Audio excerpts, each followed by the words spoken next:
Votre micro, voilà. Monsieur le Président, Mesdames et Messieurs les députés, Monsieur le Ministre Olivier Dussopt, j'ai une première série de questions pour revenir un peu sur vos propos. Vous justifiez la mise en place d'une responsabilité sociale des plateformes vis-à-vis des travailleurs par le fait que les plateformes exercent de fait une subordination sur les travailleurs, notamment pour reprendre les éléments que vous avez listés, le contrôle et choix des tarifs. Mais alors pourquoi, à partir du moment où on permet à des plateformes l'utilisation du statut de travailleur indépendant, alors même qu'elles exercent une certaine subordination, on ne l'autoriserait pas plus largement, au-delà en fait du secteur du transport et de la livraison? Et finalement, quel intérêt auraient les autres employeurs à continuer de travailler avec des travailleurs sous contrat de travail, finalement sous contrat salarié, donc de payer des cotisations sociales, de contribuer au financement de notre système de retraite et d'être obligé de respecter la loi et le code du travail, si finalement ils pourraient avoir la possibilité de continuer à subordonner les travailleurs tout en échappant à l'ensemble des obligations du Code du travail. Voilà. Donc, autrement dit, est-ce que vous ne voyez pas que dans votre dispositif législatif, finalement, en réalité, il est fait pour pouvoir être un cheval de Troie pour détricoter tout le salariat. Et le Code du travail, qui, je le rappelle, a été conquis de haute lutte en 1910, après nombre de grèves. Donc, vous dites également que tout l'enjeu, c'est de concilier le cadre européen et puis l'évolution du travail législatif particulier, original de la France, et vous insistez beaucoup sur le dialogue social. Dans le cadre de nos auditions de la commission d'enquête parlementaire dont je suis la rapporteure, nous avons bien compris que la stratégie, et nous les écouterons à nouveau cet après-midi, de Uber et des plateformes de l'ubérisation, du capitalisme de plateforme, et finalement ils se rendent bien compte que de décision de justice en décision de justice, ils perdent, et le lien de subordination est une évidence, et donc les travailleurs sont sommés d'être qualifiés en salariés, ou plutôt les plateformes sont sommées de requalifier en salariés leurs travailleurs. Bien. Donc quelle est la stratégie d'Uber et des plateformes? C'est de dire, ah ben alors à ce moment-là, on va essayer de trouver un peu un tiers statut entre le statut d'indépendant et le statut de salarié, par de nouveaux droits sociaux. Et finalement, nous défendons l'idée d'un dialogue social. Je reprends en fait dans une tribune des dirigeants d'Uber suite à la publication de leur Better Deal. Ils citent d'ailleurs la France en exemple en fait au niveau de cette stratégie. Certains pays européens montrent déjà la voie. Voilà ce que disent les dirigeants d'Uber dans une tribune sponsorisée. La France a achevé une série de réformes progressives, augmentant le niveau de transparence et de choix que les plateformes devraient offrir aux travailleurs, tout en garantissant des protections telles que l'assurance obligatoire et la formation professionnelle. Exactement tout ce que vous nous avez développé. Et on est dans un moment particulier. Lorsque Uber écrit cela, c'est avant la création de l'ARPE, mais ils savent déjà que la France est dans ce cheminement-là de dialogue social. Et finalement, pour eux, ce dialogue social permet certes de nouveaux droits pour les travailleurs, mais surtout les protéger pour empêcher toute requalification aux salariés. Et j'en arrive aussi à l'autre aspect de ma question. En ce moment, alors que la Commission européenne s'est prononcée en faveur d'une directive présomption de salariat, que le Parlement européen est également en faveur d'une directive de présomption de salariat réfragable, vous avez, lors de l'audition sur l'avant-projet France Travail, assumé que vous étiez en faveur de la présomption d'indépendance. Or, nous avons auditionné le SGAE, le Secrétariat général aux affaires européennes, pour dire, mais c'est quand même assez étonnant, on n'a toujours pas de publication et de débat à l'Assemblée nationale sur la position qui va être défendue par la France au Conseil de l'Union européenne sur cette directive présomption de salariat. Et on a très bien compris qu'en fait, la France, elle cherche à torpiller cette directive présomption de salariat en ajoutant des critères, en disant par exemple que si le critère du tarif en fait partie, si un pays a mis en place un tarif minimum, il ne faudra pas que les salariés ne pourront pas s'appuyer sur ce critère-là.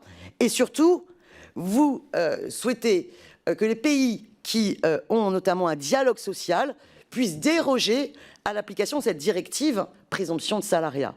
Autant vous dire que pour M. Schmitt, que nous avons auditionné, le commissaire européen en charge du dossier, cette présomption d'indépendance est une véritable ligne rouge pour la Commission européenne. Or, vous êtes souvent, on vous entend vous faire les grands défenseurs de l'Europe.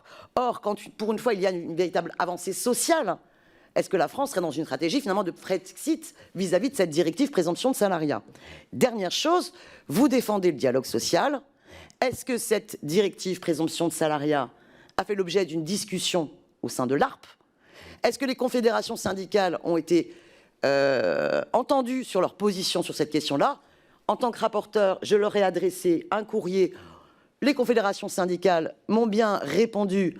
1, elles n'avaient pas été auditionnées. 2, elles sont favorables à la demande que nous formulons, et qui est soutenue par aussi tous les groupes parlementaires de la NUPES, qu'il y ait un débat à l'Assemblée nationale, au nom de l'article 50, alinéa 1 de la Constitution, assorti d'un vote sur la position de la France.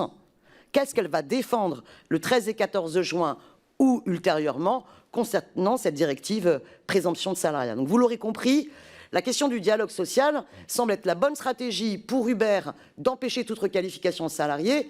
Et ce qui apparaît assez évident, c'est que visiblement, vous défendez vous-même et l'ensemble du gouvernement cette même stratégie. Qu'avez-vous à répondre à cela? Je vous remercie. Merci Madame la rapporteure. Je vais répondre qu'il me semble que dans votre propos, il y a deux confusions. D'abord, dans la mesure où une présomption d'indépendance, comme une présomption de salariat, ne peut toujours être renversée. Il n'y a pas de présomption irréfragable. Et c'est le propre de notre droit français que de renvoyer la requalification aux autorités juridictionnelles. Et donc, que l'on parle de présomption de salariat ou de présomption d'indépendance en France, ça n'a finalement qu'une portée juridique assez limitée. C'est ce qui m'a amené tout à l'heure à préciser dans mon propos liminaire que je pouvais porter ce propos, parfois rapidement, pour dire que nous avons fait le choix de ne pas aller vers une présomption de salariat qui serait automatique. Je précise par ailleurs que pour ce qui concerne l'exercice et les conditions d'exercice, la détermination du lien de subordination s'appuie sur un faisceau d'indices qui comporte les moyens, la capacité à déterminer ses horaires de travail, un service organisé sans pouvoir y échapper.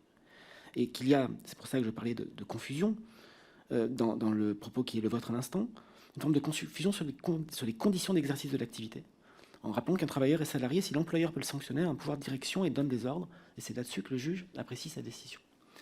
La deuxième confusion que j'ai notée dans votre propos concerne les positions exprimées par les différentes parties prenantes de la discussion européenne. Le Parlement européen, dans son vote, ne défend pas la directive de la Commission. Il défend une présomption de salariat automatique et sans critères. Alors que la version initiale du projet de directive porté par le commissaire Schmit est une version, une proposition qui porte des critères assez précis, que le débat parmi les différents États membres doit permettre de préciser.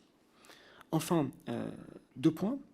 Le premier, c'est pour rappeler qu'il n'y a pas de tiers statut dans notre droit et que la loi El Khomri de 2016, comme la LOM et les ordonnances qui ont suivi, n'ont pas prévu la création d'un tiers statut. C'est un débat qui, pour moi, est derrière nous, qui vise, notre débat de l'époque, visait à mieux protéger les travailleurs de plateforme, tout en permettant l'activité indépendante quand elle est indépendante et en facilitant la requalification pour les situations de faux statut. Et puis la deuxième chose concerne la position de la France sur la scène européenne. Je ne sais pas comment vous pouvez dire que la France voulait torpiller une directive, alors que nous avons dit publiquement lors du Conseil EPSCO du 8 décembre que nous étions prêts à voter la proposition faite par la présidence tchèque. Et cette position est publique puisqu'elle a donné lieu à un communiqué de presse publié sur le site du ministère et sur les sites gouvernementaux, notamment du ministère des Affaires étrangères et européennes. Et nous avons dit lors du Conseil du 8 décembre que nous étions prêts à voter cette directive. Nous l'avons exprimé. Il n'y a pas eu de majorité pour la voter. De la même manière qu'hier, à l'occasion de la réunion du Coreper que j'ai évoquée, il n'y a pas de majorité. Et quand on regarde ceux qui sont pour la version initiale de la Commission et ceux qui s'y étaient opposés, ces deux groupes se divisent encore en leur sein. Et chacun des groupes a dit les difficultés qu'il avait avec la directive. Donc je pense qu'à ce stade, le projet de directive tel qu'il a été présenté hier me paraît difficilement adoptable. Je reste prudent, chaque État est libre de ses votes. Mais il me paraît difficilement adoptable. Je forme le vœu, mais ce n'est pas nous qui sommes à l'initiative, c'est la Commission, que sur la base du texte qui a été évoqué et examiné lors du Conseil européen du 8 décembre, nous puissions reprendre les travaux. Et nous avions dit, le 8 décembre, que malgré les très fortes concessions que cela impliquait, nous étions prêts à le voter. Pour nous, c'est une base de travail qui reste d'actualité.